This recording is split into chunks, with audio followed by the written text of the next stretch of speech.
Coming up today on Locked On Texas Tech, we're on the cusp of learning what will be on the 2023 Red Raider football schedule. Possibly this week, we will get to what to prepare ourselves for, and also getting to up ahead an addition for Texas Tech, filling a need through the transfer portal. Next on Locked On Texas Tech. You are Locked On Texas Tech, your daily podcast on the Texas Tech Red Raiders, part of the Locked On Podcast Network, your team every day. We're going to start this thing off right. Raider!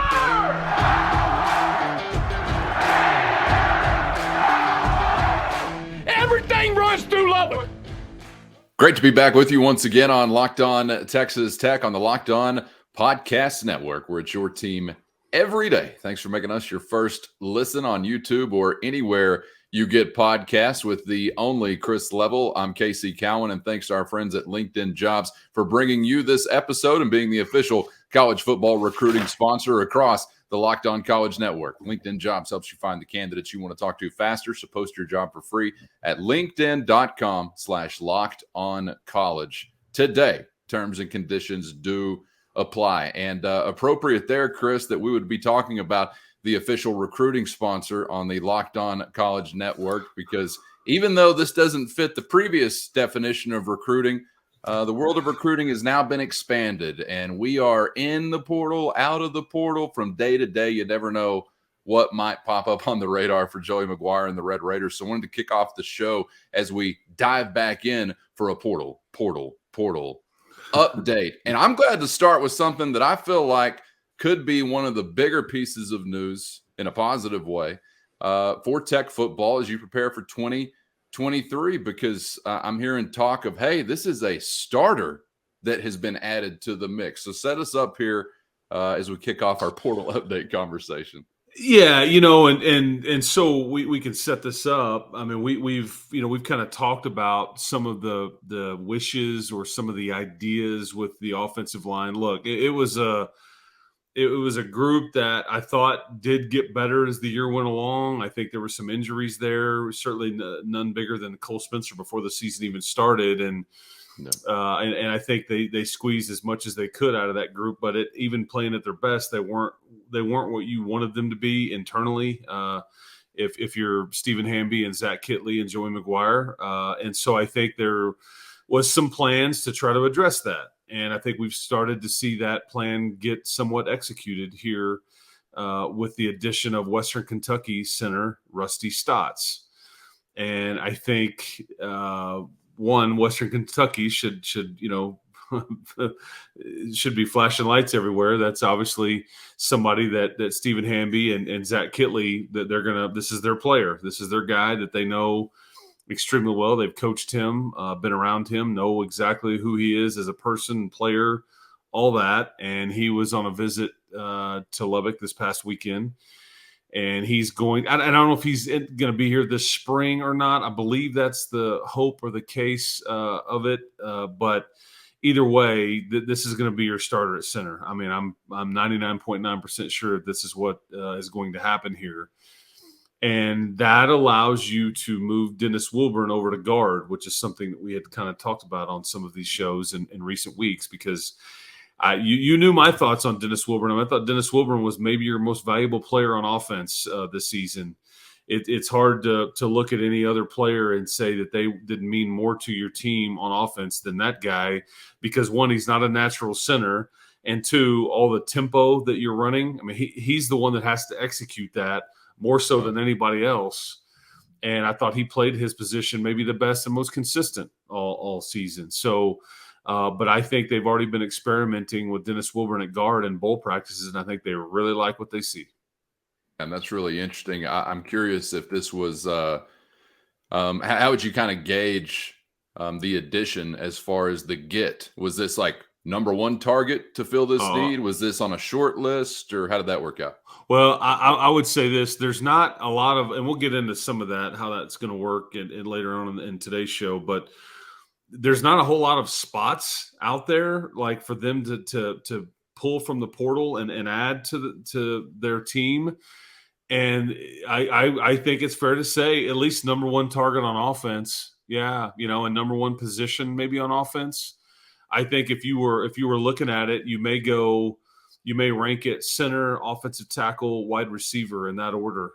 And you could maybe there's some differing opinions on tackle and receiver, but I think center was numero uno, because I think that allows you to address so much else and allows you to take what you think will be a really good guard and play him there at Dennis Wilburn, and there's not going to be any drop off at center. And so, yeah, I think this allows them to be better and deeper and more talented up front. And there's no learning curve here with this player and his position coach or his coordinator, because he has played in this system, knows what he's getting into, and knows what the expectations are. So I think that's a pretty exciting addition. It's boring for the general fan. I get it. You want to see skill players.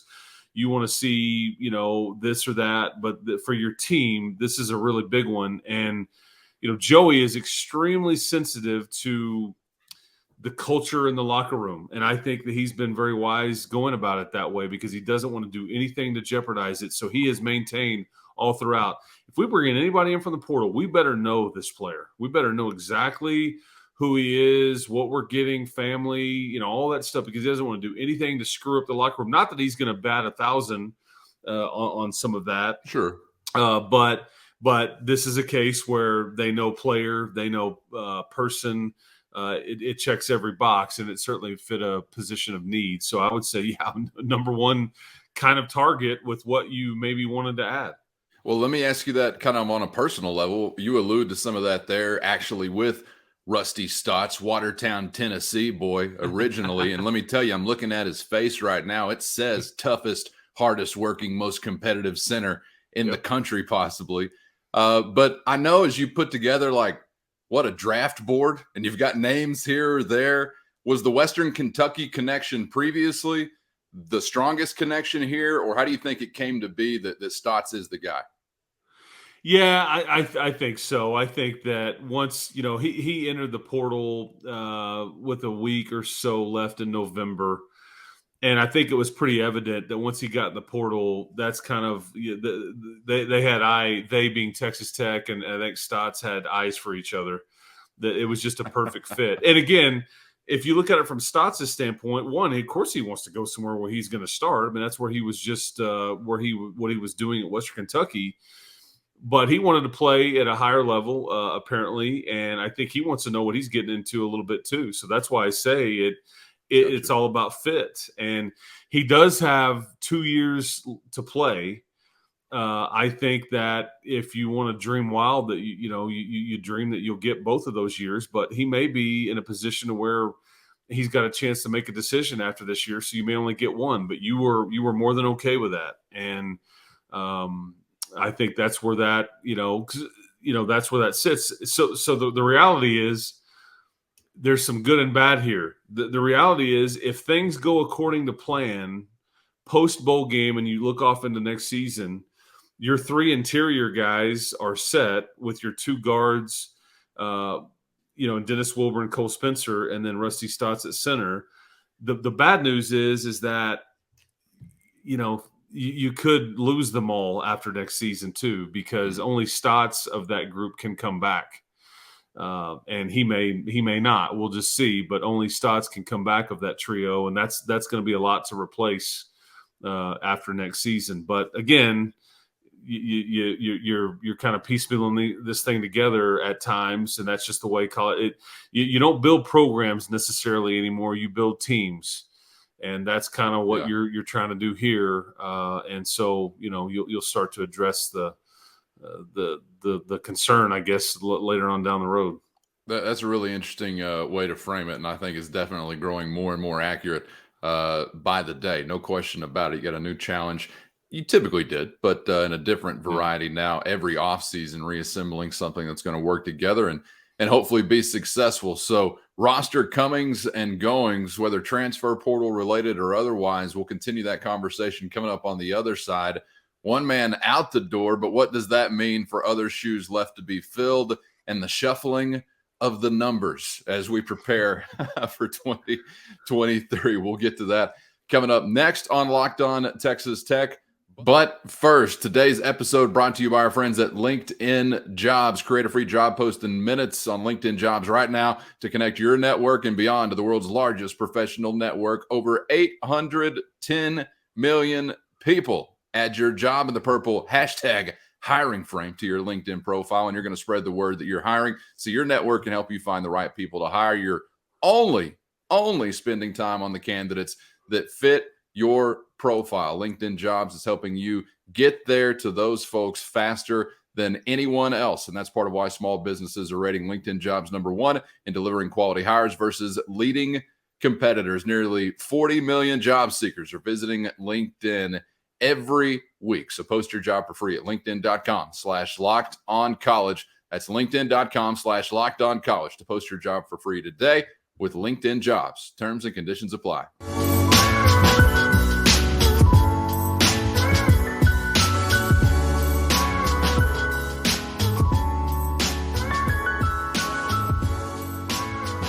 Thanks for joining us on Locked On Texas Tech on the Locked On Podcast Network, where it's your team every day with Chris Level.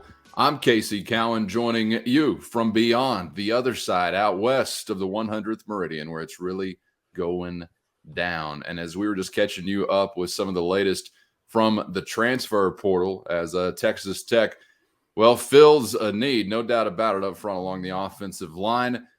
We now get to someone walking out the door, Chris, and if I'm keeping up correctly, this is like actually just a traditional recruiting conversation, potentially. This is not like teleportation anywhere. This is just good old-fashioned recruiting talk. Please give me some context here to this and what it means for other dominoes that are going to fall now. Yeah, so they lose Tyler Johnson. He's an offensive lineman out of Louisiana. He was on a visit to Auburn this weekend, decommits from Texas Tech, commits to Auburn. You know, and in years past, these are the kinds of, because you lost a wideout a few weeks ago. He commits to Notre Dame and a normal high school kid. And in years past, I mean, these are you feel like devastating blows as the fan in you wants to ride the wave, and like you look at, your emotions, and you're supposed to feel a certain way. You get excited when kids want to come to your school, and then when they don't want to, they pick another school. You like get frustrated and all that stuff. But in the portal era, I mean, I don't view these high school kids. You're trying to do this. You're trying to recruit high school kids, and the bulk of your recruiting classes are. Joey, this is what he has said. My opinion, though, is in these cases, especially when it's later in the process, I don't view it as bad news at all, because I think if so I set this up properly. There's just not a lot of opportunity to go answer the phone and bring in some help, immediate help from the portal. There's just not a lot of scholarships available open right now, and so the first thing I thought of was that, because I think that there's some thought that, Rusty Stotts could have taken basically your only available spot to this point.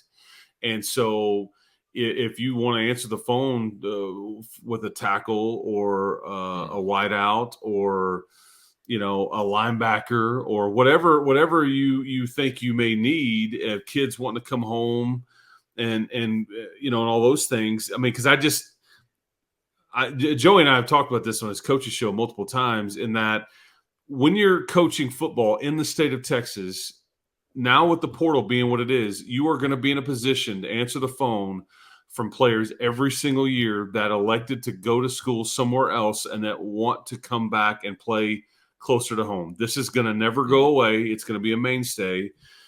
And the problem right now is that, as we talked about this some last week, Casey, that Matador Club, which is phenomenal, but it's got a lot of people going, no, man, I'm good. I don't care that I'm not playing yet, or maybe I'll never get to play. I'm good. My coach treats me well. The fan base is awesome. I got a little money in my pocket. I mean, it's a pretty good gig right, if you can get it. I mean, and so there's not a lot of room. But now with this news, maybe now you have a spot to where for example, let's just toss out Dre McCray out of Austin Peay. Okay, he is a slot receiver, maybe could play outside as well. He is somebody that the Red Raiders have been interested in, and it's spilled out on social media.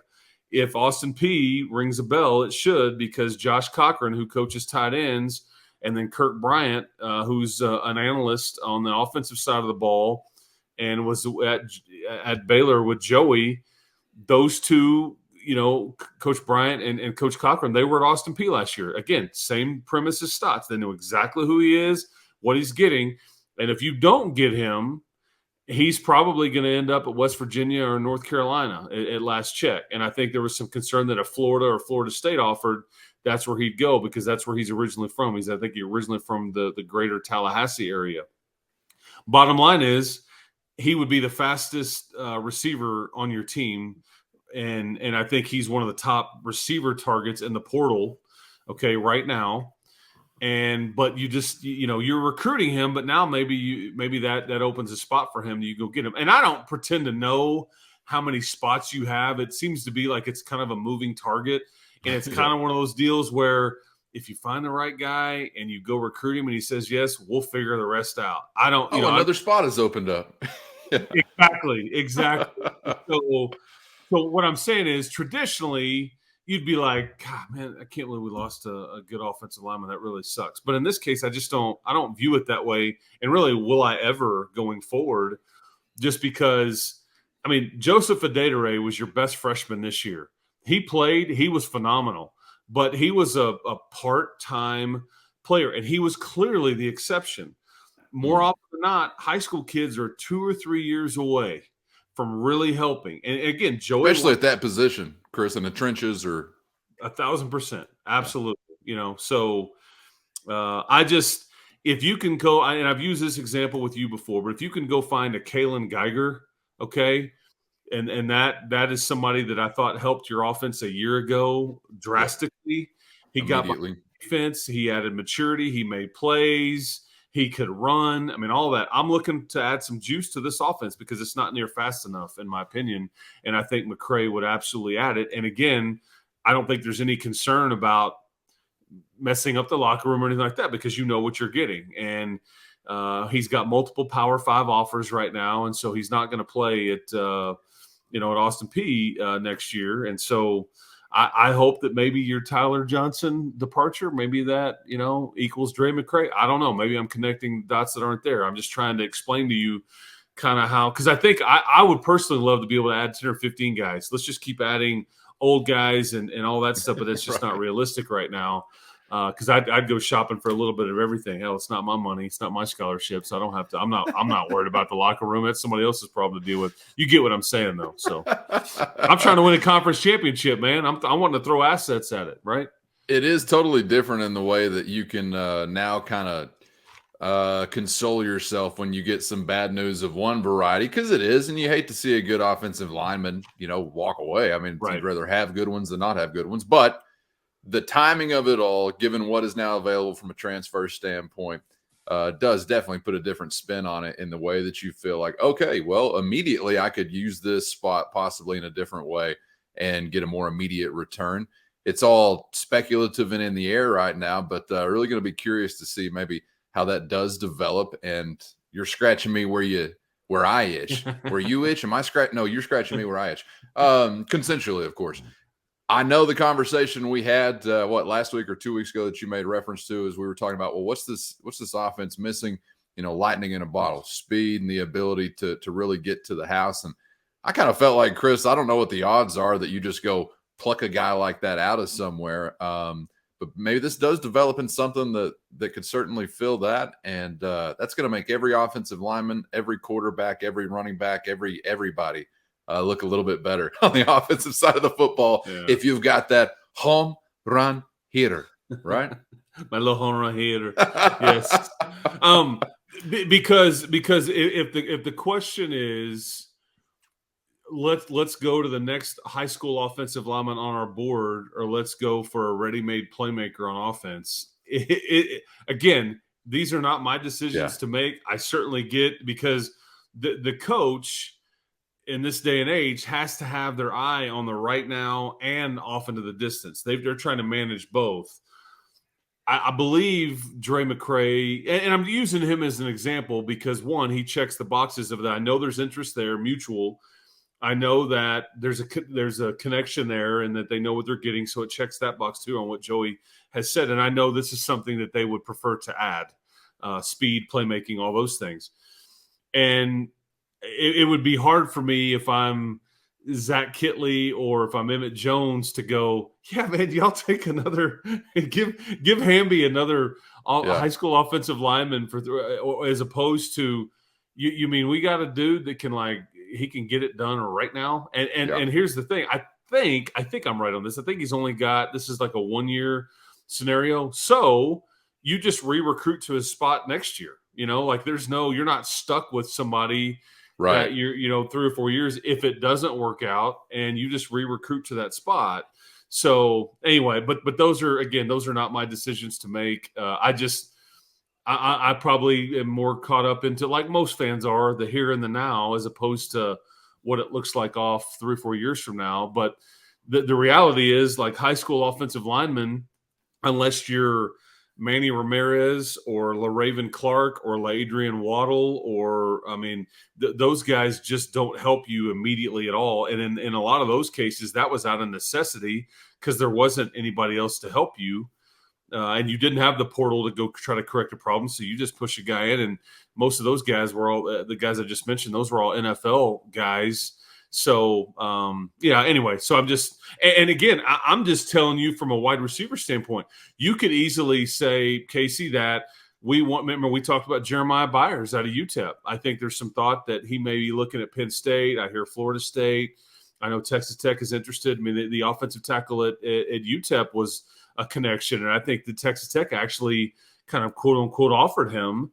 And you could use the spot on that right there too, if you really want to continue to, because we've just sat there and talked about tackle being in need as well. And we know that was the other one I wanted to ask you about. I didn't know if there had been a decision for or against, but that was still a primary target, right? In some situations, I guess. Oh yeah. And I think depending on what we get with your current roster, because I believe that you could get, bottom line, whether it is, hey, I don't think I'm going to play here. I've thought about it. I'm going to bail out after the bowl game. Whether it's I'm going to go through the spring, it's just not working for me here. I'm out. Whatever. Or hey, I picked up the phone and somebody from school X called me and has offered me a ton of money to come play at their school. Whether that's legal or not, that's I'll leave that open for interpretation because it's not. But if something like that were to happen and somebody bails out in the portal, I just don't feel like your roster, the movement is over with yet. So we make that clear. We've got a long way to go here, a lot of cycles to get through, a lot of the period. Bottom line is, whether you address receiver or tackle now, or it's in January or even in May, I just don't think that those spots are going to be removed from the quote unquote wish list or the board. When we're talking offense here, I think you'll continue to kind of keep your eye on those two positions in particular. Receiver, if they can make plays and they can run, they've got to be add speed to what you're doing here. And if you can play tackle, I think those are, and then defensively, I'm sure you could use a little bit of everything, but I'd probably point to linebacker that you may prefer the most, or depending on what your corners do. And I feel pretty optimistic about that, but we'll let that play out. I don't know how that'll turn out or not, but I feel pretty optimistic about it now. So we'll see. Man, a lot of stuff to process there. Some names and positions to keep an eye on, and that's why we keep this portal, eligibility, all the radars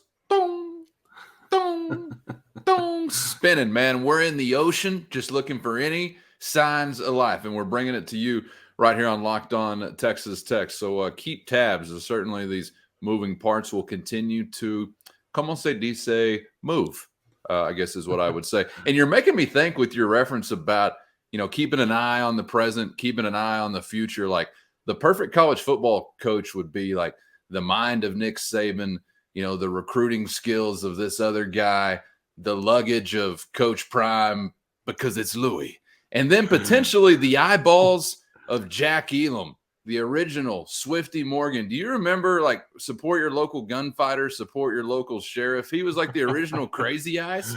That's the only dude that could keep an eye, look in the same direction and keep an eye on the present and an eye on the future all at the same time. So there is your prototype. I didn't know where you were going with that. But that was well done, man. Those eyes instantly flashed in my mind when you said that earlier. Shout out to Jack, R.I.P. if you've taken the long one. I guess you probably are, because otherwise you'd be about 145 years old, I believe. Stars in the #1 Western of all time. That is Once Upon a Time in the West. Factual. Look it up in an encyclopedia, and that fact will be checked to the point of being affirmed. Chris, we've got one more conversation to have before we're out of here today. A quick hitter, because you're going to have some big news arriving at your doorstep at some point in the relatively near future. 2023 Big 12 football schedule is out there in the ether right now. When will things be revealed? Well, we'll get back to what Brett Yormark, Big 12 commissioner, said about that last week, and we'll get back to some things that we discussed in our last update. Chris, it's been a little while since we touched on this subject, so I want to get some insight from you as to what could possibly appear in year number 2 for Joey McGuire and company. So we'll get to that coming up next on Locked On Texas Tech. But first, today's episode brought to you by SimpliSafe, because over 4 million people have chosen SimpliSafe Home Security to protect their home in the last decade. You're not earning the trust of that many people without doing a lot of things right. Number 1, your family's safety is at the top of the list with SimpliSafe. They're protecting you with cutting-edge security technology powered by 24/7 professional monitoring agents who have always got your back, blanketing your home in protection with advanced sensors for every room, window, and door, high-definition security cameras inside and outside your home. So customize the perfect system for your home in just a few minutes at simplysafe.com/lockedoncollege right now. That's simplysafe.com/lockedoncollege. And save 20% on your SimpliSafe security system when you sign up for an interactive monitoring plan and get your first month for free. So visit simplysafe.com/lockedoncollege to learn more, because there's no safe like SimpliSafe.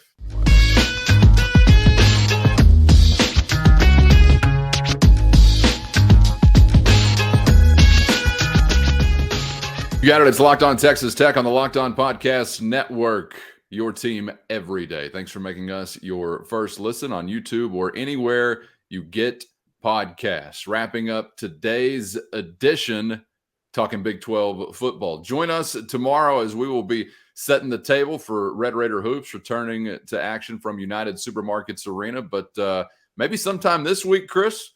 Could be today, could be in 7 days, 10 days, but we're kind of in that window that Big 12 Commissioner Brett Yormark has alluded to for quite some time. I think he said 7 to 10 days last week.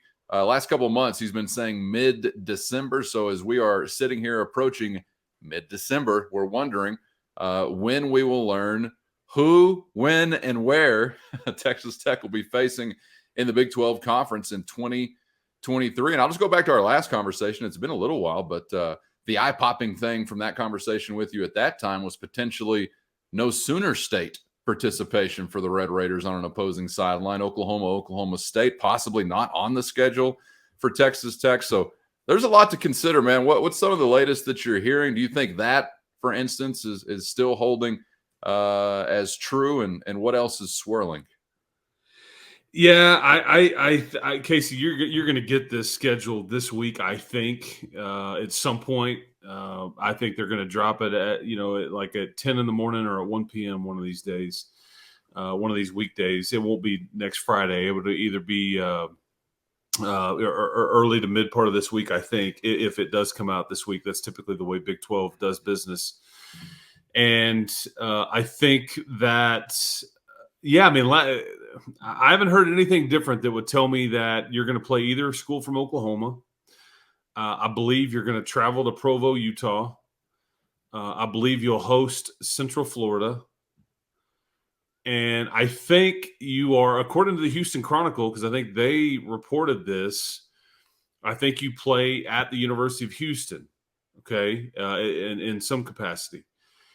And if those things are true, if the following is true, if you're not playing Oklahoma State or Oklahoma, and of course the Oklahoma State's roster is just now depleted. It won't be. I'm not going to bet against Mike Gundy. That's a very crazy proposition based on that they've had a down year and they still won plenty of games.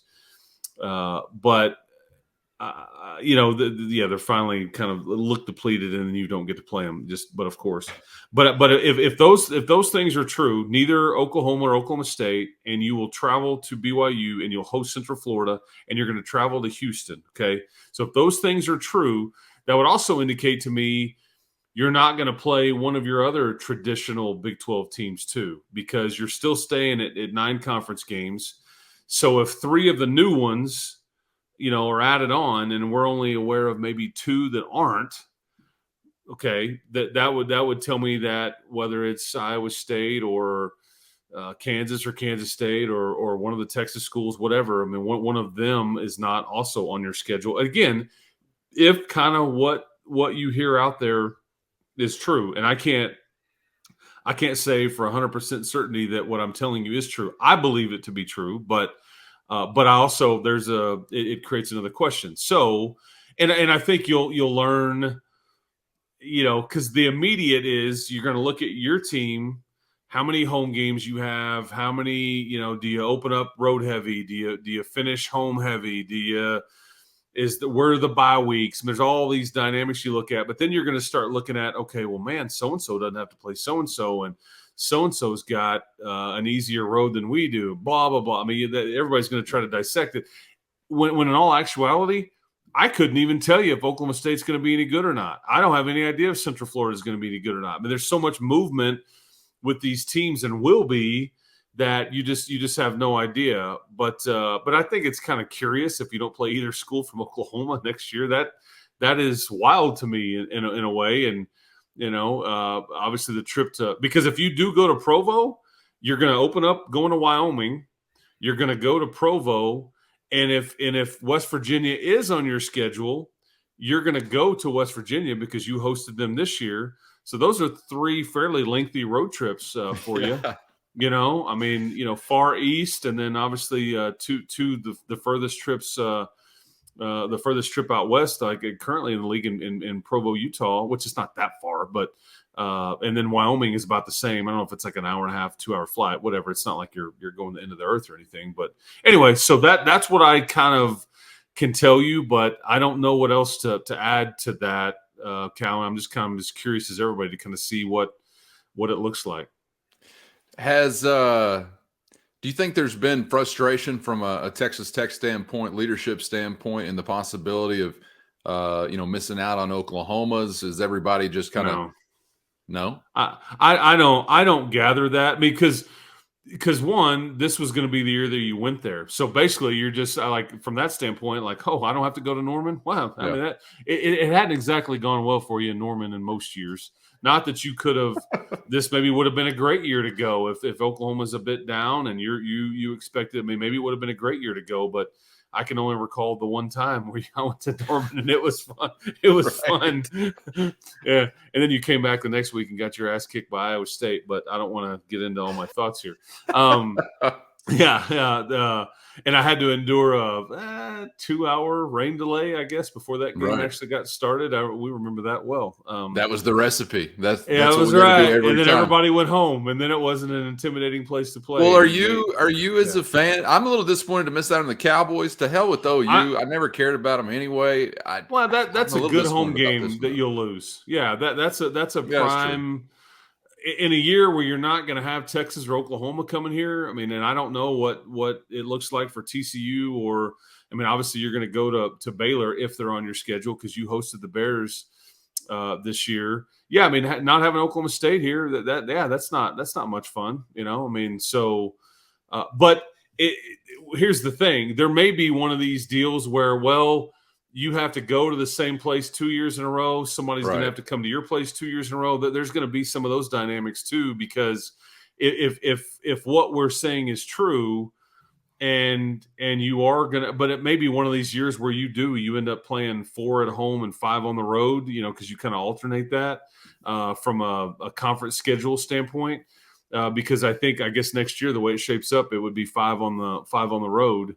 And those years are tough. I mean, it's tougher to be really good in those years when you have that many road games. We know the Red Raiders were 1-4 on the road this year, so and 6-1 at home. So, and I'm looking at, do you play any Thursday night games? Do you play, what's your Thanksgiving week game? Is it on a Friday? Is it, there's stuff like that. Are you one of the teams where they say, hey man, we're going to give you guys a conference game on September the 9th? They do that every year where there's a few conference games like early on in the schedule.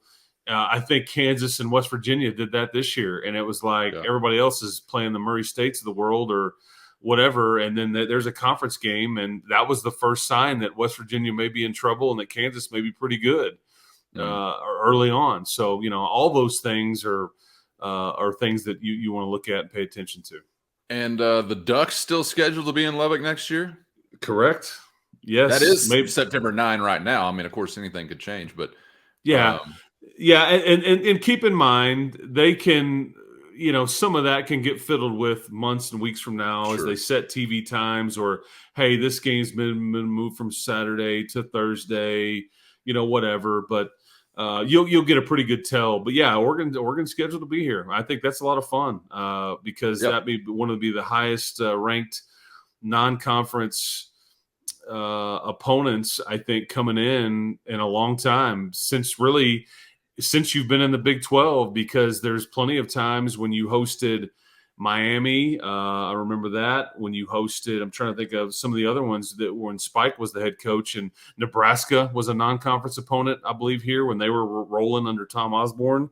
But they weren't league, they were non-conference opponents. But since you've been in the Big 12, that ought to be a doozy of a non-conference game for sure. Yeah, you've got some interesting connections here to finish out the decade, if it does remain in place that kind of way. But you're basically just beefing with the entire state of Oregon for the next 4 years. You got the Beavers coming up for 2 after the Ducks. Think you've got NC State again. You've got Mississippi State right now. There's some interesting ones to come in the next handful of years, if again it does remain the same, because everything, as we know, is subject to change. Oh, yeah. All right, well, we're going to find out very soon what it is going to look like, and will be really, really interesting in every Big 12 locale, because every Big 12 locale will more than likely feel like they're getting the once-over, the business from the league office. And not everyone can, so somebody's got to be wrong when they're complaining, but I doubt it'll be us, because like Bob Knight once said, to paraphrase, I'm only arguing whenever I know I'm correct. So, we wouldn't bring it up if we didn't have a legitimate beef, right, Chris? Absolutely. Yes, absolutely. But we'll be back to revisit this whenever we do get that news, and, of course, pour over it with some thoughts on what is to come in 2023. So be on the lookout for that maybe this week, like Chris says, but very, very soon, if not, because we are approaching that mid-December kind of forecast from when we were going to find these things out. So subscribe on YouTube or anywhere you get podcasts so you don't miss that episode whenever it does drop. New episodes each weekday right here on the Locked On Podcast Network. And after Locked On Texas Tech, we hope that you'll make Locked On Sports Today your second listen. It's the biggest stories of the day, plus instant reactions, big game recaps, and the take of the day.